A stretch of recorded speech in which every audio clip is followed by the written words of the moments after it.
Сайн байцгаана та бүхэнд энэ өдрийн мэндийг хүргье. За өмнөх хичээлээр та бүхэнд бол хадгаламж болон бондын ялгааг танилцуулсан байгаа. За одоо тэгвэл хадгаламж болон хувьцааны ялгааг бол танилцуулнаа. Тэгэхээр хадгаламжаа эргээд тавьчихсан хэлье. Хадгаламж гэж юу вэ гэхээр та бүхэн бас нэлээд сайн мэдж байгаа. За та тухайн банк нэг 10 сая төгрөгийн хадгаламж хийлээ. За танд учирч болох эрсдэл юу вэ гэхээр ямар нэгэн ханшийн одоо үнэлт төсөлтийн эрсдэл гэж бол байхгүй хадгаламжийн. За тийм учраас бол ханшийн өсөлт уналтаас айх ямар шаардлага байхгүй. За харин учирч болох эрсдэл юу гэхээр банк таны хадгаламжаа хийсэн банк одоо санхүүгийн нөхцөл байдлыг хүндэх рапорт. За ийм нөхцөлд бол таны хадгаламж эрсдэлд орох нөхцөл байдал бүрднэ. За нөгөө талдаа эрсдэл ийм байгаа бол өгөөж нь юу вэ гэдэг харъя. Тэгэхээр та хадгаламжийнхаа гэрээг байгуулаад банк над мөнгө хадгалуулахдаа хадгаламжийн гэрээнд дээр бол хүүгээ тавьж өгдөг. За одоо Монголын нөхцөлд бол жилийн хадгаламжийн хөвөл ойролцоогоор 13-аас 14% хооронд бол ерөнхийдөө хилэгдэж байна. Хэрэгэлсэн. За тэгвэл хадгаламжийн байгууллагууд бүгдээрээ хувьцаагаа харьцуулж харцгаая. За хувьцаа. Тэгэхээр ерөнхийдөө яг хувьцааг бол хоёр компаниас нь хамааруулаад одоо хоёр англи бүгдээрээ. Нэг нь бол ХХК тийм ээ. За нөгөөх нь ХК-ны хувьцаа. За тэгэхээр энэ компани байгуулсан хэлбэрээс нь харах юм бол хязгаарлалтад хариуцлагатай компани буюу та энэ компани хувьцаа эзэмшиж болно. За тэгэх юм бол та энийг бол одоо хаалттай компани гэж нэрлэж байна. Тэгэхээр та энэ компанийнхаа хувьцааг бол бирждээ арилжаалах боломжгүй байна. Арилжаалах боломжгүй. ХКК-гийн хувьцааг бол бирждээ арилжаалах боломжгүй. За харин ХК буюу хувьцаат компани одоо хувьцааг бол бирждээ арилжаалах боломжтой. За энийг бид нээлттэй компани гэж нэрлэдэг байгаа. За тийм учраас нээлттэй компани хувьцааг бол бирждээ арилжаалж болно. За тэгвэл та хөрөнгөний бирж дээр хувьцааг арилжаалагдаг хувьцаат компани хувьцааг худалдаж авснараа танд ямар эрсдэл болон ямар өгөөж байгаа вэ гэдгийг одоо бүгд харъя. За эрсдлийг нь эхлээд ярив.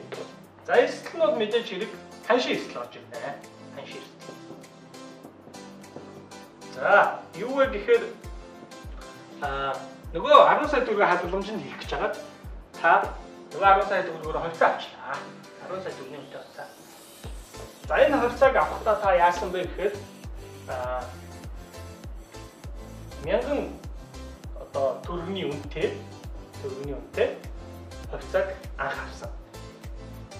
За тэгэхээр энэ дээр бол хэдэн ширхэг хувьцаа авах вэ гэхээр 10,000 ширхэг хувьцаа авнаа. 10,000 ширхэг хувьцаа. За ингээд 10,000 ширхэг хувьцааг тус бүрийг 1000 төгрөгөөр авлаа. За нийт дүнгээр 10 сая төгрөгийн хувьцаа авсан байна тийм ээ. За тэгвэл одоо ханш маань таны хувьцаа авсны дараа дээшээс доошоо явна тийм үү? За нэг бол одоо өсөөд 2000 болж болох нь байна. За нэг бол унаад одоо 500 болж болох. За ингэх юм бол та эндээс бол шууд нэг бол ашиг олно, нэг бол алдагдлал хүлээнэ гэсэн үг шүү дээ, тийм ээ. За 2000 болчих юм бол нөгөө 10 сая төгрөг маань 20 сая төгрөг боллоо. За 500 болчих юм бол 10 сая төгрөг маань 5 сая төгрөг болж та нэг бол 10 сая төгрөгийн ашиг олох нь, нөгөө бол 5 сая төгрөгийн алдагдлал хүлээнэ, тийм үү?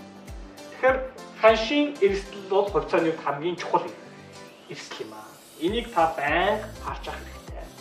За ханш яагаад унах вэ, яагаад өсөх вэ гэдгийг бол энд тайлбарлахгүй. Ямар шалтгаан улмаас өсдөг вэ, ундаг гэдгийг бол тайлбарлахгүй.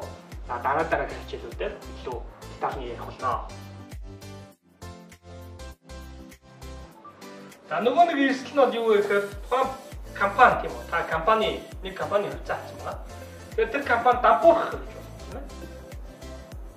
Дампуурах. За ингэм бол бүр нөгөө одоо ханш маань бүр 0 болно шүү дээ, тийм ээ? Та ерөөсөө дампуурчих юм бол нөгөө хувьцааг буцаад зарж чадахгүй болчих. Тэгэхээр бүгдээрээ тэрийг 0 гэж ойлгочих. За эсвэл нөгөө компани маань ХК байж яснаа ХХК болох шийдвэр одоо том хувьцаа эзэмшигч гаргачих болно. За яг энэ тохиолдолд бол таны хувьцааг тодорхой үнээр худалдаж авах тийм саналыг компани гаргана.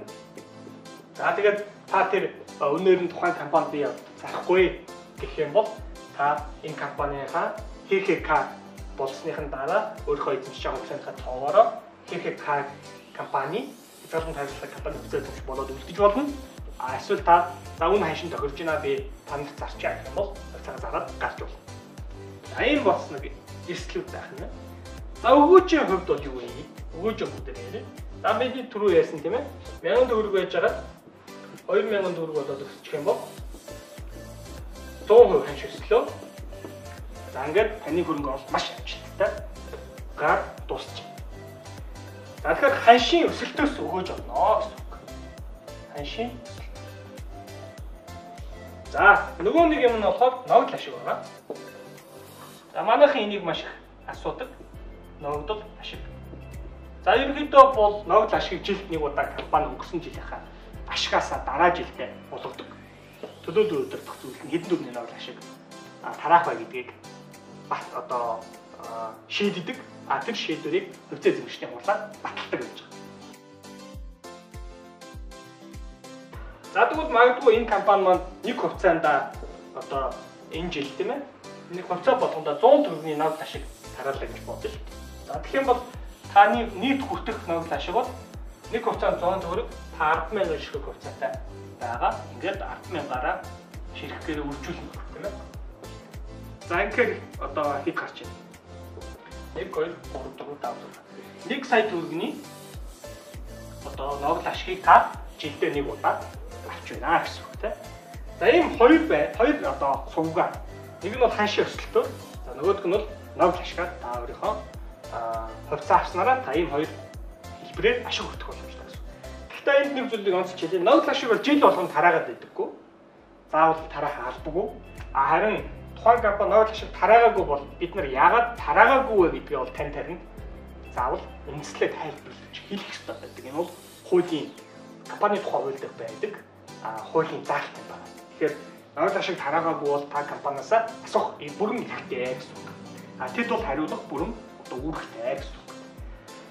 За ингээд ногдол ашигаас авчин. За ханшаа бол одоо харин яаж өстой жинхэнэ одоо 100%-аар өсөх үү, 10%-аар өсөх үү, 200%-аар өсөх үү үгүй юу гэдэг бол маш олон хүчин зүйлээс хамаарч хэлбэлсэн. За жишээлбэл одоо бүгд 2016 оны эхэнд одоо жижиг 5 тоо гэж ярьдаг 5 тоо ордод үйл ажиллагаа явуулдаг компани байгаа. Тэр компани бол хятад руу одоо нүүрсээ гаргадаг компани. Тэгэхээр энэ компани хувьцааны үн бол одоо ойролцоогоор нэг 1000 гаруй төгрөг байсан. Гэтэл жил гарны дараа энэ компани хувьцааны үн 100000 болсон. Өөрөөр хэлбэл одоо 1000 төгрөгнөөс нэг жилийн дотор 100000 болж өссөн тийм. Өөрөөр хэлбэл 10 дахин өссөн. За ингээд бүр оргил үед бол 13000 хүрсэн. Гэтэл одоо дахиад нэг жил хагасны дараа эргээд харахад одоо нэг 7000 төгрөгтэй болцсон явж байна. Тэгэхээр одоо хувьцаа авсан хүн бол 1000 төгрөгөн дээр хувьцаа авсан хүн бол тухайн үед авсан хүн бол 100000 хүртэл өсгөх нь хүлээж агаад тэгээд хувьцаа дараад гарч болно. Харин 100000-аар авсан хүн бол одоо 7000 болоод ханш буцаа онцсон байгаа учраас энэ хооронд 50% тийм бараг алтан төлөөцсөн байж байгаа гэсэн үг шүү дээ. Тэгэхээр яагаад яг энэ ихний одоо 2016 оноос хойш жил хагасны хугацаанд ханш огцон өсөж өв. Тэр өснөөс хойш яагаад өнөөдөр буцаад буурч үгээд аваад үзэхээр бол хятадын одоо нүүрсний эрэлт хэрэгцээ асар ихний хагас жилд нэмэгдээд тэгээд тэрний дагуу компани орлого ашиг асар их өссөн. За ингээд хувьцааны ханш дараа өссөн гэж байна. Сүүлийн хагас жил яагаад ингээд энэ компани маань ханш ингэ унчваа гэхээр үйл ажиллагааны тодорхой шалтгааны улмаас үйл ажиллагаа зогссон. Тэгээд ашиг орлого олж чадаагүй байж байгаа. Ашиг орлого олж чадаагүйтэй холбоотой байж байгаа жишээ. За иймэрхүү байдлаар тухайн компанид ямар ч нөхцөл байдал үүсээд ямар ч шалтгааны улмаас бол ханш бол өсөж одоо буурж өсөж байж болно гэдэг нь хэлье. За ингээд та бүхний хөрөнгө оруулалтанд амжилт хүсье. Бид нар өнөөдөр 20 одоо гаруй жил өнөртэй 30 жилийн турш хадгаламж гэдэг хамгийн эрсдэл багтай хамгийн одоо толгой өвтгдөггүй ийм санхүүгийн хэрэгслийг бол сонгож ирсэн. За харин хувьцаа гэдэг бол одоо хамгийн өндөр эрсдэлтэй, хамгийн өндөр одоо ашигтай бас ийм санхүүгийн хэрэгсэл байдаг. Тэгэхээр шууд энэ хадгаламжаас хувьцаа руу ингэж хөрөнгө оруулалт бүх мөнгөө шууд одоо хөрөнгө оруулалт хийж том ашигын төлөө том одоо эрсдэлтэй алхам бол хийхийг та бүхэнд бол би зөвлөхгүй. Харин алхмаар аажмаар та энд хадгаламжинд байгаа одоо мөнгнөөсөө магадгүй 5% ч юм уу 10% сонирхлын журмаар эхлээд суралцах журмаар хөгжих журмаар хуцааруу хийж байгаарай. Анхаарал хандуулсанд баярлалаа.